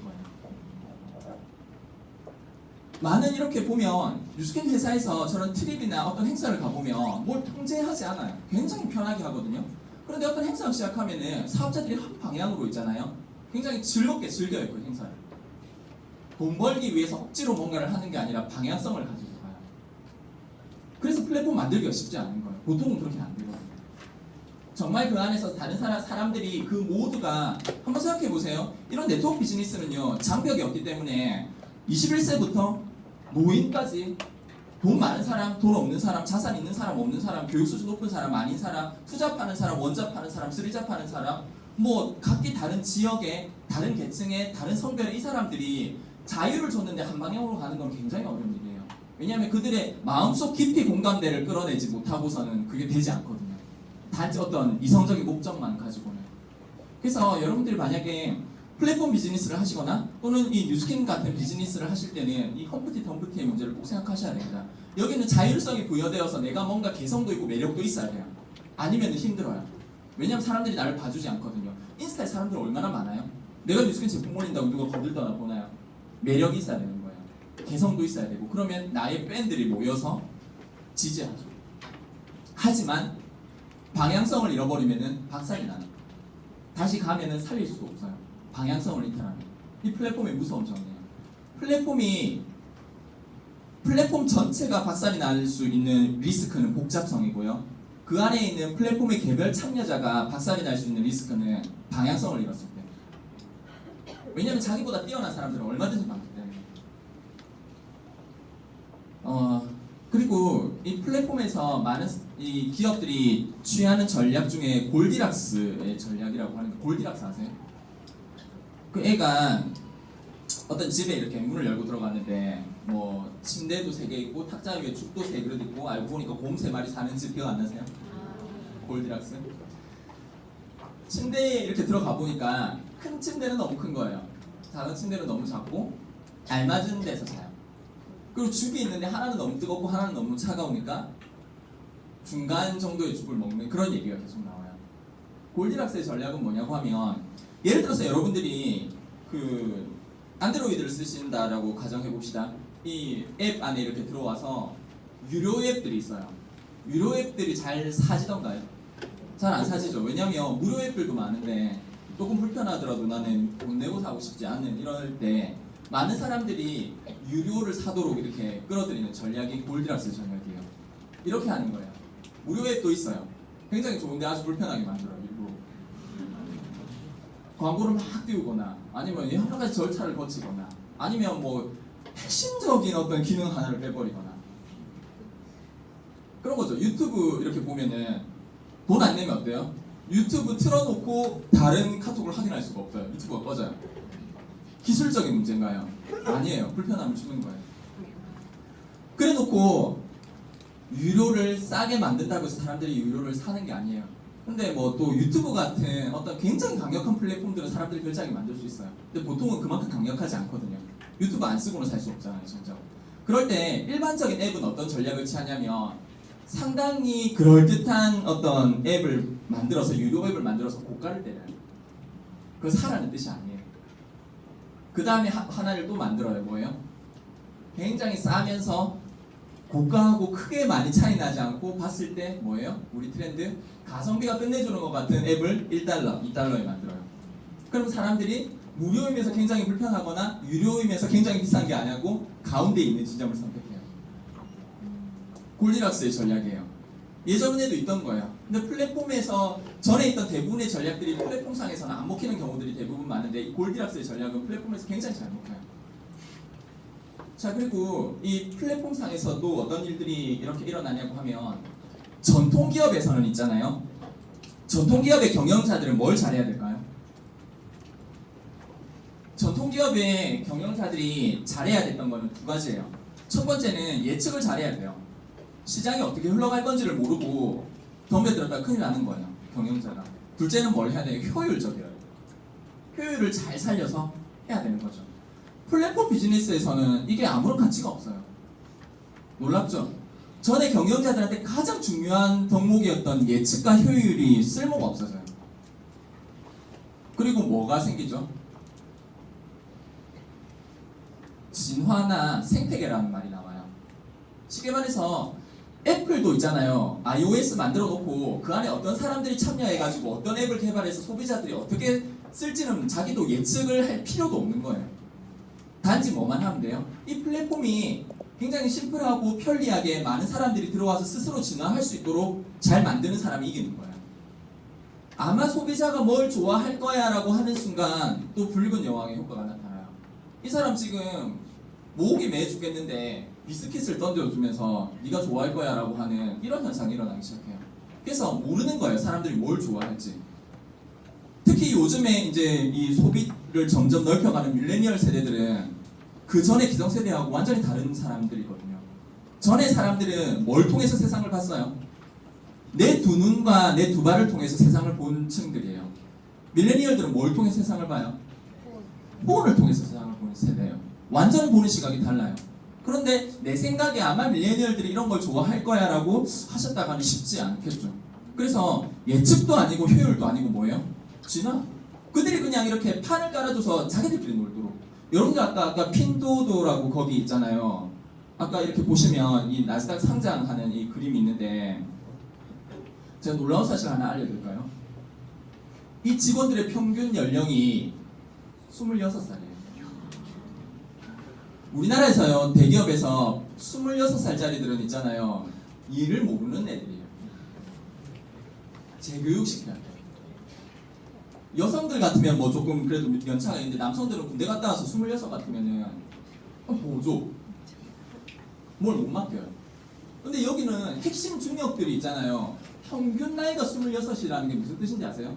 그 밑에 더 어린 사람들도 중역을 하는 거예요. 그래서. 그렇게 해서 어떻게 돼요? 망해요. 3년 안에 30조를 벌어가는 거예요. 그들은 뭘 통해 세상을 본다고요? 폰. 그들이 좋아하는 건 뭐예요? 느낌, 영상 이런 것들이요. 그리고 기성세대들은 뭘 중시해요? 논리, 근거, 직접 확인하는 거. 그러니까 이 벽이 너무 큰 거예요, 갭이. 20살짜리들끼리 모여갖고 막 뭐 하면 잘 안 될 것 같죠? 우리가 이제 그런 생각, 그런 느낌을 갖고 계신 분들은 이미 이제 플랫폼에서 조금 힘드신 거예요. 왠지 내가 크게 이렇게 막 택시 수만 대 있는 회사가 그냥 우버라고 하는 그냥 어플리케이션 하나 갖고 있는 회사보다 더 커 보인다고 하면 둘 중에 뭐 가질래라고 하면 나는 이거가 자꾸 마음에 끌린다고 하면 지금 플랫폼 세대에서는 좀 살아남기 힘드셔요. 뭘 보셔야 돼요? 연결, 자산이 아니라 플랫폼. 이 돈을 버는 시대가 된 거죠. 자, 그런데 예를 들어서 그러면 우리도 하나 만들면 되잖아요. 우버 만들 수 있어요? 무슨 문제가 생긴다고 했죠? 소비자들이 우리가 만든 앱을 이렇게 깔아보니까 운전자들이 많이 없는 거예요. 이 지역에 안만 해도 뭐 안 와. 그럼 그걸 써요? 안 쓰죠. 다시 말해서 소비자들이 없어. 그런데 내가 운전자들만 막 몇십만 명을 이렇게 할 수 있도록 할 수 있어요? 없어요. 근데 여기에 또 큰 문제가 하나 있어요. 자, 기성세대들은 자녀가 공부 안 하고 게임하면은 좋아요, 싫어요? 싫죠? 그럼 우버를 만들 수가 없어요. 왜냐면 우버는 게임 기반이거든요. 게임 기반에서 그런 거죠. 나는 예전에 여러분들 그 포켓몬고 기억나세요? 네. 그거 뭐 되게 재밌는 게임이었어요. 아니요, 그냥 가상에 있잖아요. 어떤 공간이 실제와 연동되어 가지고 거기 가면 그 몬스터가 있는 거야. 희귀 몬스터가. 막 어른들도 가가지고 그거 막 잡고 뭔가 이렇게 재미있을지 않을 것 같은데 되게 재밌다고 다니는 거예요. 똑같은 거예요. 여기서 앱상에서 모 지역에 누가 어디로 가고 싶어하는 가상의 승객이 있는 거야. 그런데 내가 어때요? 현실상에서 실제로 차를 몰고 가고 그 사람이 있거든요. 태워가지고 이 사람 원하는 목적지까지 내가 딱 안전하게 데려다 줬어. 그러면 띠링 하고 돈이 들어와요. 결제가 되죠. 근데 이게 진짜 좋은 점은 뭐예요? 실제 돈하고 바꿀 수 있는 거예요. 우버 드라이버들이 재밌는 거죠. 게임 기반에 이렇게 익숙한 사람들은. 근데 기성세대들은 어때요? 게임 하면 일단 탁 싫거든요. 게임 하면 안 돼. 지금 세계적인 대기업들이 지금 플랫폼을 하는 기업들, 여러분들 뭐 우버, 에어비앤비 할 거 없이 많은 기업들이 다 게임 기반으로 돌아가요. 그래서 재미가 있어요. 근데 이제 기성세대를 볼 때는 얘가 하루 종일 폰만 갖고 사는 거예요. 컴퓨터 앞에 붙어가지고. 그 감성을 이해를 잘 못하죠. 그래서 플랫폼 사업이 어려운 이유가 좀 많이 있어요. 그런데 우리는 변화가 싫기도 하고 두려워하기도 하지만 변화를 해내야 되는 거죠. 이 플랫폼 사업에서 저희가 이제 조금 마무리를 할 시간이 되었는데요. 플랫폼 사업에서 제가 계속 말씀드렸던 건 이 플랫폼이 좋다는 건 아닌데 좀 하기 힘든 분들한테 뉴스킨에서 지금 저희 대부분 비전 스테이트먼트라고 있는데 저게 바뀌었어요. 전에는 뭐였냐면 하이스트 커미션. 우리는 이 업계에서 제일 많은 커미션을 드립니다 라고 얘기를 했고 실제로 그걸 이행했었어요. 근데 바뀌었어요. 뭐라고 했냐면 우리는 세계 최고의 비즈니스 기회의 플랫폼입니다가 이 회사의 비전이에요. 비즈니스의 기회를 찾으시죠. 바깥에 수많은 분들이 비즈니스의 기회를 찾으시고 뉴스킨을 얘기하면 관심 있어 하세요. 근데 하지는 않아요. 뭐 하시는 분들이 있으세요. 많지는 않죠 아직까지. 왜 그래요? 비즈니스 기회는 가지고 싶어요. 제품이 좋은 줄도 알아요. 회사가 좋은 줄도 알겠어요. 그런데 두 가지가 걸려요. 그렇게들 얘기하십니다. 나는 네트워크에 선입견이 없어요 라고 얘기를 해요. 무슨 뜻이에요? 다른 사람들은 있다는 뜻이에요. 요즘에 오시는 분들 다 그 얘기 하시대요. 나는 선입견이 없다고. 다른 사람은 있다고 믿으시는 거예요. 둘째는 뭐냐고 하면 여기서 뭐 2000포인트를 해야 된다던데 그거 안 하고 싶은 거예요. 뭔가 제품을 판매하는 거를 원치 않는 거죠. 그리고 사실상 이게 플랫폼 회사인지 잘 모르세요. 그런데 그 플랫폼 회사가 되기 위해서 몇 가지 조건들이 있어요. 첫 번째 조건은 뭐냐고 하면 이 사회가 점점 투명해지고 정보가 오픈되기 시작해요. 그리고 오픈된 정보들이 실시간으로 순식간에 교류돼요. 페이스북 상에서 있잖아요. 한 5억 명한테 어떤 정보가 가는데 굉장히 어떤 사람들의 뭐 가십거리든 자극적이든 아주 유용한 정보가 5억 명한테 퍼지는데 필요한 시간이 얼마나 걸릴까요? 불과 있잖아요. 1시간, 2시간이면 다 퍼져요. 5억 명이 알 수 있어요. 그런데 이 파급 속도가 빠르고 투명해지기 때문에 뭐가 중요할까요? 다시 돌아와서 전통기업에서 중요했던 내실. 자, 지금 이 감사 보고서인데요. 여기 보시면은 주요 명품업체 광고 선전비 및 기부금이 나옵니다. 뉴스킨이 2016년도와 2017년도에 광고 선전비가 얼마예요? 없어요. 쓸데없는데 돈을 하나도 쓰지 않는다고 하는 거예요. 여러분들 뭐 네트워크이다, 또 혹자 뭐 다단계다 이렇게 얘기를 하시는데 왜 나쁘죠? 나쁜 이유가 뭐죠? 다른 사람들한테 강매하고 뭐 집에 물건을 쌓아놓고 이런 생각들을 하시죠. 뉴스캔에서 들어오니까 스폰서가 물건을 사라고 강매를 하던가요? 집에 쌓아놓으라고 오히려 더 못하게 하죠. 이런 것들이 나중에는 다 실시간으로 오픈되어서 우리가 실제로 그렇게 하고 있지 않다고 하면, 그리고 뭐 예전에 보면 거마 다단계 대학생들한테 대출을 받게요. 뉴스캔 스폰서들이 대출 받으라고 하던가요? 그런 일이 일어나지 않는데 다른 사람들은 뭔가 잘 모르겠지만 그런 일이 뭔가 있을 거라고 생각합니다. 그리고 또 재밌는 거는 많은 그 다른 네트워크사들이 우리가 플랫폼 비즈니스라고 얘기하는데 제가 볼 때 절대 아니에요. 뉴스킨은 플랫폼 비즈니스 맞아요. 차이가 뭔지 아세요? 회사에서 좋은 제품을 가지고 플랫폼 비즈니스를 할 수 있을까요? 할 수 없다고 제가 아까 말씀드렸죠. 할 수 없는 건 아니지만 이론상으로는 가능하지만 어렵다고요. 양면을 모아야 되기 때문에. 자, 한번 생각해 보세요. 뉴스킨에서 지금처럼 굉장히 좋은 제품들이 나와요. 그런데 그 제품을 통해서 비포 애프터를 낸 사람이 아무도 없어요. 라고 하면 플랫폼 비즈니스는 불가능해요. 왜냐하면 여기에 있는 회사가 아닌 소비자들이 써서 좋은 경험을 갖고 있는 사람들이 이게 가치예요, 플랫폼에. 회사가 좋다고 얘기하는 건 플랫폼이 아니에요. 그리고 회사가 이게 사업기회가 되게 좋습니다, 돈을 많이 법니다 라고 하는 건 플랫폼이 될 수가 없어요. 그 안에서 실질적으로 돈을 많이 벌고 인생을 바꾼 사람들의 스토리가 많이 있어야 돼요. 자, 이 강의장에 주중에 주말까지 일요일 빼고 계속해서 강의가 돌아갑니다. 다른 네트워크 비즈니스하고 가장 큰 차이점 중에 하나는 뭐냐고 하면요, 대부분의 네트워크 비즈니스들은 자기 그룹을 자기가 강의를 해요. 서로 이렇게 강의를 해주는 경우가 없어요. 여기 제 파트너 몇 분이나 계시게요? 그럼 제가 강의를 대충 하나요? 그렇지 않단 말이에요. 이 안에 수많은 성공자들, 그리고 각각의 스토리를 가지고 있는 이 사람들의 매력들이 뭉쳐져서 이 플랫폼의 가치를 구성해요. 한번 생각해 보세요. 이 뉴스캔 안에 강의 잘하는 사람 딱 3명 있어. 서울 한 명, 대구 한 명, 부산 한 명. 플랫폼 비즈니스가 될 수는 없어요, 이거는. 근데 어떻게 신생의 비즈니스가 안에 성공자도 없고 좋은 스토리도 없고 제품 경험도 쌓여있지 않는데 플랫폼 비즈니스라고 얘기를 해요. 그게 맞는 말이에요? 아니에요. 제가 최소한 3면이 있어야 되고 이 회사 사람이 아닌 사람이 있어야 돼요. 그들이 이 회사의 가치를 만들어내는 거죠. 그래서 뉴스캔 안에서 수많은 100만 장자, 500만 장자, 1000만 장자, 2000만 장자들이 쏟아져 나와서 그 쏟아져 나온 그룹의 가치만 올라가는 게 아니라 뉴스캔 전체 플랫폼의 가치가 올라가요. 왜냐하면 사람들은 설명을 보고 여기에 조인하는 게 아니라 이미지나 스토리텔링이나 영상이나 느낌을 보고 들어오거든요, 지금의 세대들은. 그래서 그 느낌을 만들어줄 수 있는 것들은 회사가 아닌 플랫폼의 참여자, 앱 개발자 같은 거예요. 소비자는 아니지만 소비자일 수도 있죠. 그런데 뭔가 회사를 대변하는 사람들, 여기에 가치를 높여주는 사람들이 없이는 플랫폼 비즈니스가 될 수가 없어요. 그래서 신생 네트워크에서 와서 우리가 플랫폼 비즈니스라고 하면 그거는 말이 안 맞는 얘기예요. 자, 그래서 이 안에 있는, 한번 보세요. 점점 알려지죠, 이렇게. 많은 명품사들에서 자기 시계 한 개 값 정도 되는 액을 기부하거나 거의 기부하지 않고 돈을 많이 버는 기부액을 계속 줄였어요. 근데 뭔가 조금 이거 하면 안 될 것 같은 이 회사가 왜 이렇게 기부를 많이 하는 거죠? 쇼맨십인가요?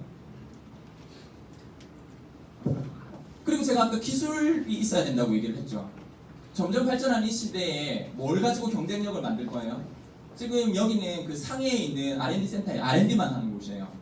상암운동장 월드컵 축구 경기장이 6배 사이즈예요. R&D만 해요. 여러분들 일반적으로 건강기능식품 만들어내는 회사 가보세요. R&D 없어요. 실제로 없어요. 어떻게 하냐고 하면 그 제품 개발자들 있잖아요. 지금 트렌드가 뭘까? 예를 들어서 갈라만시아. 그럼 그거 갖고 제품 생산 부처에 그 정보를 하고 이런 걸 만들어 보라고 해서 하지. 무슨 과학자들이 모여서 R&D를 하는 곳이 어디 있어요? 찾아와 보세요. 없어요. 여기는 본사에서 하는 R&D 시설 많이 가보셨죠? 내년에 또 이렇게 가능하면 글로벌 컨벤션 가서 보세요. 안에서 수많은 과학자들이 모여서 뭘 하는지. 대부분의 건강기능식품 화장품 회사들은 박사급 한 명도 없어요. 안 필요해요. 언제 필요해? 마케팅할 때 필요해요. 어떤 박사가 추천했어. 서울대에. 그런 시절이 아닌 거죠. 더 이상. 그리고 이런 디스커버리 채널 같은 세계적으로 약 15억, 16억 명이 보는 이런 채널에서 한 편을 정편을 통틀어서 안티에이징에 대해서 얘기를 하는데 다 무슨 얘기를 해요? 기술이 없다면 불가능한 얘기겠죠. 그리고 이 플랫폼 안에는 또 감성이 있어야 돼요. 이거 제가 큰 저렇게 가로 컷의 슬라이스예요. 큰 이렇게 탁자용. 저걸 사고 집에 놔뒀는데 저희 와이프가 되게 뭐라 했어요. 그거 왜 샀냐고. 무겁고 들지도 못해. 아니 이사 가면 탁자 만들려고. 만들어 놓으니까 그 무엇보다 이걸 제일 많이 찍어서 올리더라고요. 가치를 모르는 거죠. 예를 들어서 뭔가 이렇게 만들 때는 가치가 없어요. 근데 만들어 놓으면은 가치가 있죠. 저희 파트너들한테 이렇게 선물하고. 그래서 한번 보세요. 인터넷 비즈니스는요, 뭐가 없냐고 하면 사람의 감성이 없어요. 점점 사회가 인터넷화되고 플랫폼화되고 테크놀로지가 발전하면 할수록 사람들은 뭘 찾아요? 사람의 터치와 감성을 찾아요. 그래서 저런 것들이 요즘 잘 나가는 거예요. 그런데 그런 것들이 터치가 있으려고 하면은 힘들죠. 자, 한번 생각해 보세요. 루미스파라고 하는 제품이 있어요. 어때요? 자, 갈바닉을 말씀드릴게요. 뉴스킨 갈바닉 얼마예요? 30만 원 가까이 하죠. 이것보다 이게 루미스파보다 훨씬 좋아요, 갈바닉이? 그렇게 얘기하기는 힘들죠. 그리고 그 사이 물가도 많이 올랐단 말이에요. 근데 이 회사가 10만 원대의 루미스파라는 제품을 만들어내요. 디자인은 사실은 더 좋죠.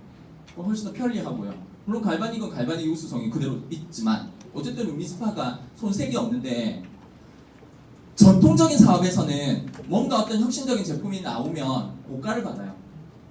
저가를 받으려고 하면 한 가지 방법은 있어요. 뭐예요? 유통하는 직원들의 페이를 깎아가지고 제사에 깎게 할 수 있어요. 아까 보셨죠? 전통 사업에서 가격이다. 근데 어떻게 해요? 더 준대, 벨로시티를 통해서. 이게 뭐예요? 혁신이에요. 사업자들한테 더 많은 돈을 제공한다는 건 뭐예요? 사업자들이 더 여유가 있어서 그 인간의 감성을 더 많이 전달할 수 있는 기반이에요. 사업자들이 돈을 많이 버는 거는. 사업자들이 너무 팍팍하고 인생이 힘들고 막 카드값을 걱정하고 있는데 감성이 어디 있어요? 팔고 와야지 빨리. 또 팔러 나가야지. 사업자들이 넉넉해지면 그 안에 감성을 담죠. 여러분들 저희 와이프가 어떤 사람 이렇게 얘기를 해주던데, 딸이 인스타에 스타예요. 그래서 뭐 옷을 올리기만 하면은 진짜 경쟁하듯이 있잖아요. 들어가서 사지 않으면 살 수가 없대요. 근데 그 아버지는 농사를 짓는 사람이에요. 근데 그 아버지가 스타예요. 그래서 뭐 이렇게 재배해가지고 그 딸이 가가지고 하나 따가지고 뭐 먹는 걸 라이브를 하면 별것도 아닌데 사겠다고 난리를 쳐요. 이 두 사람이 얼마나 편한지 아세요? 플랫폼 하나 가지고 있으면서. 다른 사람들은 굉장히 막막한데요. 이렇게 경기도 안 좋은 시절에 그들이 뭔가 재배해서 먹고 하는 거는 그냥 줄 서가지고 못 사서 난리가 나는 거죠. 그러면 그들이 뭘 실현할 수 있어요? 플랫폼의 최대 장점은 예전에 전통 사업에서 상상도 할 수 없을 정도의 규모의 경제를 실현해낼 수 있어요. 많은 사람들이 사니까 다른 사람들 고용해가지고 많이 생산해서 그냥 이미지 메이킹만 하면 많이 팔리니까 어때요? 나는 소비자들한테 뭘 줄 수 있어요? 가격적인 이점을 줄 수 있어요. 왜냐면 규모의 경제가 실현되니까. 생산량이 많을수록 가격이 다운되는 구조가 되어 있죠. 자, 이거는 회사에서 너리시 더 칠드런이라고 하는 건데, 사람들한테 영양실조로 사망한다는 사실을 아시나요? 뉴스킨의 바이타밀은 아이들에게 새 생명을 불어넣고 있습니다. 영양을 공급해준다는 것은 그저 식사를 제공한다는 단순한 의미가 아니라 배고픔에 지친 아이들에게 꿈과 희망을 전해주는 일입니다. 뉴스킨은 기아와 영양결핍으로 고통받는 전 세계의 아이들을 위해 2002년부터 너리시 더 칠드런 활동을 전개하고 있습니다. 너리시 더 칠드런은 기아로 고통받는 아이들에게 풍부한 영양소가 가득한 바이타민을 전달하는 비즈니스를 통한 사회적 기여 활동입니다.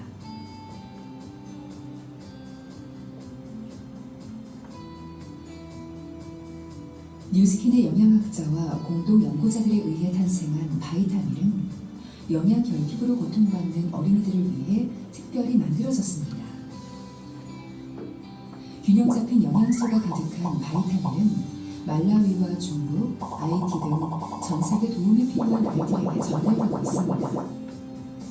뉴스킨은 바이타민이 더 많은 어린이에게 전달될 수 있도록 피드 더 칠드런과 같은 국제적으로 공인된 비영리 단체와 함께하며 2002년부터 2016년까지 5억 끼니 이상의 바이타민을 제공해왔습니다.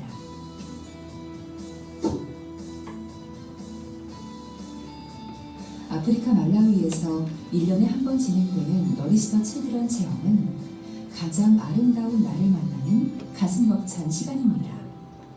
너리시 더 칠드런 체험을 통해 우리는 바이타민로 얼마나 많은 아이들이 하루하루를 행복하게 살아가고 있는지 직접 확인할 수 있습니다.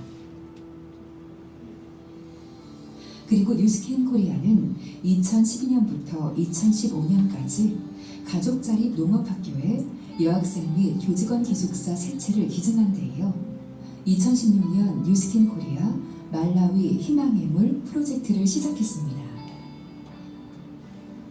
깨끗한 물을 사용하기 어려운 말라위에 현대식 우물을 짓는 뉴스킨 코리아 희망의 물 프로젝트는 아이들의 생명을 위협하는 수인성 질병을 예방하고 주민들에게 깨끗한 물을 제공하여 그들의 건강한 삶을 되찾아줄 것입니다.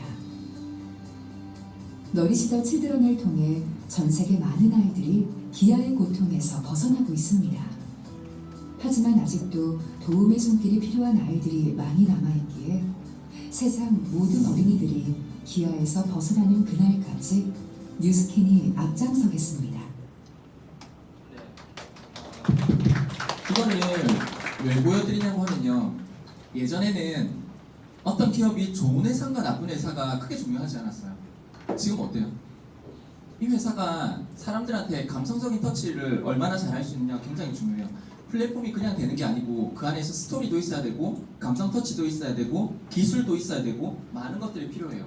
자, 그런데 다른 회사들에서도 다들 뭐 불우유토끼를 합니다. 이제 겨울이 되면은 구세군 냄비도 나오고 다들 기업에서 뭐 얼마를 개척했다, 연예인들이 돈을 냈다 그런 얘기를 하죠.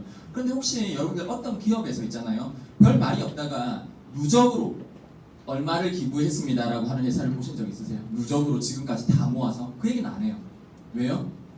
그건 어려운 문제예요. 남들이 안 봐줄 때 내가 지속적으로 꾸준히 뭘 했는지는 그건 어려운 문제예요.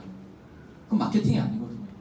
뉴스킨 코리아에서는, 뉴스킨에서는 누적 뭐 6억 기 이런 얘기 들어보셨죠? 안 볼 때 계속 해온 거예요. 지금 이런 것들이 예전에 플랫폼 시절이 아니었을 때는 사업자들만 아는 거죠. 근데 이런 플랫폼 시대가 되면은 관심 있는 사람들이 저걸 보고 어마어마한 속도로 전파해 나갔을 때 사람들이 이제 어떻게 해요? 제대로 된 것들을 찾아낼 수 있는 그런 힘들이 생기죠. 그리고 지금 여기서 보니까 뉴스킨 코리아에서 뭘 한다라고 얘기를 했지만은 여기서는 플랫폼만 제공하는 거예요. 사업자들이 다 해요. 참여해서 실제적으로 기부가 되고 뭔가 이렇게 저런 것들이 생기는 거는 사업자들의 힘이거든요. 그래서 뭐죠? 플랫폼 참여자들이 우리가 원래부터 그런 일들을 하고 있었던 거예요. 다른 데 가보세요. 그런 게 없어요. 다 회사에서 그냥 회사 이름으로 하지, 우리처럼 포스포굿이나 너리시 더 칠드런 프로그램이 있어서 지속적으로 말해요. 지속적으로 계속 남들이 봐주지 않을 때도, 남들이 오히려 비난할 때도 계속 저거를 해왔던 기업이 있는지를 한번 찾아보세요. 이런 것들이 이제는 다 경쟁력이 될 수가 있겠죠.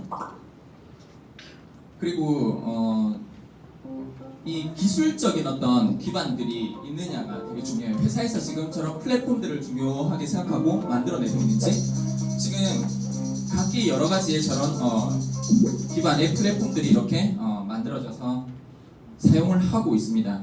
그래서 이 벨로시티라고 하는 새로운 보상이 들어섰을 때 사람들이 기존 기반에서 뭐 돈을 조금 더 받는 일이라고 생각하셨다고 하면 오산이에요. 제가 봤을 때는 벨로시티를 하는 이유는 한 가지뿐이에요. 플랫폼 기반으로 하려면 이렇게 해야 돼요. 플랫폼을 극대화시키고 플랫폼 운영이 가능하기 위해서는 예전으로는 힘든 거예요. 왜냐하면 플랫폼에는 아까 뭐가 필요하다고 그랬어요? 자율성, 유연성. 그리고 많은 사람들한테 뭘 줘야 돼요? 좋은 경험. 그리고 이런 것들이 굉장히 스피디하게 가야 되죠. 그래서 벨로시티의 세 가지 특징이 플렉서블, 유연함, 그리고 패스트, 빠른 확산 속도, 풀필링, 사람들한테 만족감을 주는 경험. 저게 바로 플랫폼이에요. 그런데 그래서 예전에 보상이 잘못됐고 지금 보상이 좋은 게 아니에요. 예전에 플랫폼 시절이 아니었을 때는 웰스 맥시마이저로 극대화를 시켰죠. 하지만 지금은 플랫폼 시대로 넘어왔을 때는 그거 가지고는 안 되는 거예요. 유연함이 없죠. 한번 보시면은 뉴스킨 사업자 되려면 어떻게 해야 돼요? 2,000포인트 해야 돼요? 힘들죠. 아까 제가 말씀드렸죠. 사람들은 사업은 하고 싶어 하지만 뭐는 싫어요? 영업을 해서 2,000포인트를 하고 싶지는 않은 거예요. 사람들이 뭘 가지고 있죠? 두려움을 갖고 있어. 내가 잘할 수 있을까? 처음에 이렇게 뉴스킨 비즈니스 세미나를 들으시면은 그런 반응들을 많이 회사 좋은 것 같고 내가 생각해도 뭐 좋은 것 같은데 내가 할 수 있을까? 이렇게 얘기하세요. 왜냐고 하면 접해보지 않은 것들에 대해서 두려움들이 있는 거예요. 그랬을 때 그들이 들어와서 이 유연함 속에서 쉐어링 보상을 통해서 자기들이 구축해 나갈 수 있는 경험들을 쌓는 거죠. 풀필링. 계속해서 어때요? 쉐어링 보너스가 들어오죠. 자극적이고 좋은 경험들이 쌓이다 보면 별거 아니구나 라는 것들을 알게 되고 적극적으로 참여해서 자 예전 같으면 많은 사람들이 내가 직접 발로 뛰어서 소비자들을 유치했던 이 시절이 왜냐하면 나는 사업자고 그들은 소비자이기 때문에 전달하지 않는 거예요. 근데 지금은 어떻게 돼요? 쉐어링 보너스 안에 있어서 예전으로 치면은 사업자라고 할 수 없었던 그들이 사업자예요, 아니에요? 사업자예요. 무슨 기준으로요? 제 기준이에요? 아니에요. 국세청 기준이에요. 우리나라 정부 기준이라고요. 기준에서 그들은 사업자예요. 왜냐하면 사업소득이 나오잖아요. 기타 소득으로 들어가겠지만. 그래서 수많은 풀필링 그것들을 가슴에 와닿는 자극들을 돈이 실시간으로 이렇게 들어오는 계속해서 아침 저녁 밤낮 매주 매달 돈이 계속 들어오는 이런 경험을 굉장히 자극적인 경험을 이렇게 가지게 되죠. 그래서 풀필링을 기억하세요. 그래서 이 벨로시티를 도입해 보니까 호주, 대만, 미국 같은 데서 사업자들의 증가율이 대만 보세요. 97% 무려. 도입한 지 얼마 안 됐어요. 플랫폼 비즈니스의 위력이에요. 30대 청년이 플랫폼 비즈니스에서 3년 만에 30조를 벌어들이는 플랫폼이에요. 확산 속도가 그만큼 빨라요. 예전엔 30조 벌려고 하면 100년 걸렸어요. 신규 구매 활동 대원이 대만 88%, 호주 90%, 미국 23%. 그런데 여러분 지금까지 뉴스킨 역사상 있잖아요. 단일 면적 대비 가장 확산 속도가 빠른 나라가 어디였게요? 대한민국이었어요. 압도적이에요. 지금 벨로시티 오픈하죠. 그래서 우리가 지금 전쟁이라는 얘기가 나오는 이유가 있죠. 이 나라들은 우리만큼 그렇게 빠르게 받아들이고 변하는 나라가 아니에요. 호주, 대만, 한국에 비하면. 단지 중국이 워낙 인구가 많으니까 우리를 앞지르는 매출을 할 뿐이지 다른 나라들이 감히 코리아를 따라오지를 못하면 확산 속도가 워낙 빠르니까 신제품 180도가 나오니까 어디에 런칭을 해요? 우리나라 테스팅 해야 되죠. 사람들 바로바로 나오죠. 좋다 싫다. 호불호가 정확한 나라잖아요. 여기서는. 그래서 8개 빌딩 블록 달성 세일즈 리드 숫자가 늘어나. 이건 무슨 말이냐고 하면 뉴스캔에서는 전에 3,000포인트라는 걸 했어야 돼요. 왜? 내 커미션을 극대화시키기 위해서. 근데 4,000포인트를 한다는 말은 무슨 말인지 아세요? 맞추고 앉아 있는 게 아니라는 거예요. 무슨 말인지 아세요? 딱 해야 되는 만큼이 꼭 해야 되는 과제가 주어지면 그거를 하기 위해서 억지로 열심히 했겠죠. 근데 4,000을 한다면 1,000 정도 더 여유가 있는 거예요. 100만 원 정도, 100만 원 이상의 제품이 더 여유 있게 매출이 일어나는 사람들의 숫자가 급증하는 거죠. 그래서 해야 되는 뉴스킨을 하는 게 아니라 저절로 되어지는 뉴스킨을 하는 거예요. 왜냐면 많은 사람들이 패스트 빠르고 유연하게 들어와서 계속 좋은 경험들을 가지니까. 그리고 이 안에 우리가 계속 뭐가 있어요? 뛰어난 회사, 그리고 테크놀로지, 그리고 뭐가 있어요? 스토리, 성공자들, 그리고 여기 계신 분들 중에 적극적으로 뉴스킨의 편이 되신 분들이 있으시죠. 그들이 이 플랫폼의 가치를 계속 부여하는 거예요. 새로운 스토리들을. 그런데 앞으로는 어떻게 될까요? 더 많은 사람들이 들어와서 정말 다양하게 유연하게 그들의 스토리들이 나오겠죠. 그러면 이 플랫폼의 가치는 어때요? 급증하게 돼요. 더 많은 사람들이 참여하게 되고. 그래서 회사에서 지금 이렇게 발표한 것들이 하나 어떻게 할까 이렇게 걱정 안 하셔도 돼요. 그냥 회사에서 하는 로드맵들을 따라가기 시작하면은 여러분들이 다 이렇게 되시는 거죠. 플랫폼이 굉장히 다양하게 나옵니다. 아까 보였던 5대 플랫폼이 최근에 런칭이 됐었고요. 지금은 이제 이커머스, 뭐 뉴톡부터 해가지고 실적 확인하는 것부터 해서 회사에서 하나하나 어플리케이션을 만들어. 왜?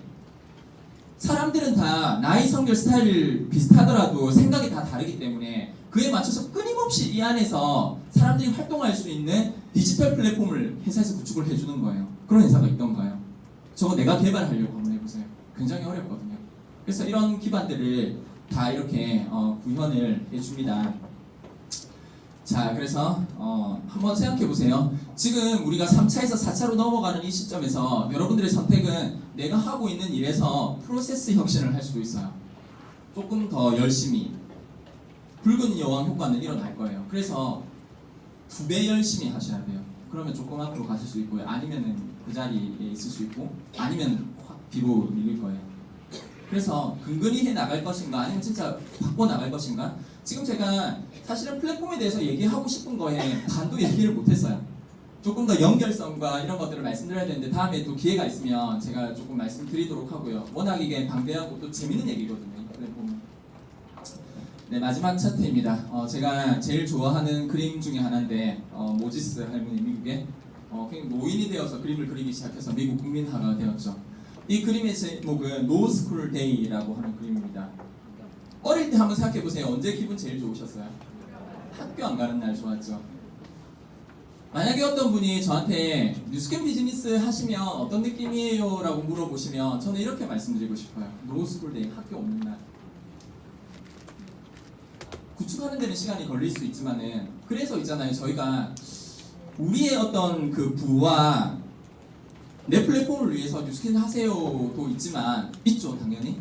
그런데 그렇지 않더라도 주변에 많은 분들 보면 저는 뉴스캠 하셨으면 좋겠다는 생각을 해요. 꼭 내 파트너가 아니더라도. 왜 그 힘들게 그렇게 비전도 없이 답도 없이 계속 더 힘드실 텐데 점점 4차 산업혁명이 되면 정부가 언제까지 막을 수 있을까요? 일자리를 위해서.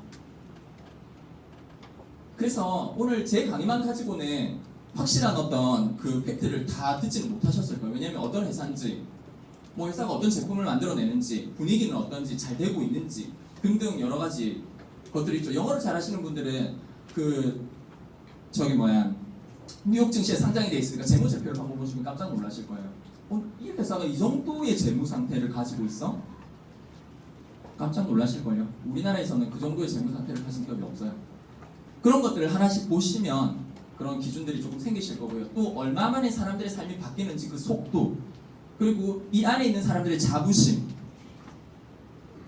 하면 할수록 이 일 말고 다른 일을 못하겠다고 이렇게 느낌이 드는 그런 일이 또 있을까라는 생각들이 듭니다. 그래서 하고 싶은 말은 많지만은 시간이 다 되었고 다음에 또 기회가 되면 또 플랫폼에 대해서 여러분들하고 같이 고민하는 그런 시간 가져보도록 하겠습니다. 잘 들어주셔서 감사합니다.